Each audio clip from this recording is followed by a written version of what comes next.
So the first thing we're always going to do is we're always going to look in the rearview mirror, see how did we do. And, the big takeaway that I always want folks to do is really focus on the gain instead of the gap.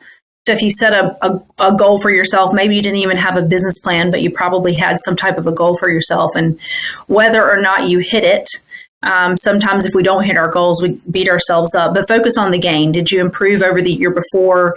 If there was a decrease, did you beat the market? Some of those kinds of things. And then we're going to cast the vision.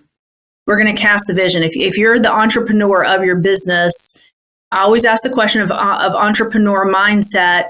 When are you most creative? Where are you most creative? And how do you capture your creativity?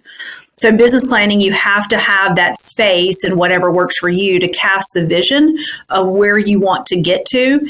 And then the trip is the trip. So we have the goal is where we're trying to get to, but let's celebrate the stops along the way. And as we're going, and that's where we can get into some of the strategies and tactics and celebrating that.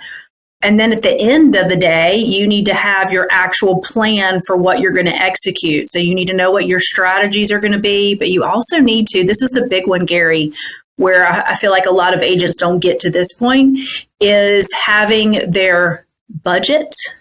So they're saying, this is where I'm going to spend money, instead of they hear about an event or an opportunity and they say that's an expense that I can't afford, rather than where am I going to spend this money that I've allocated in a budget.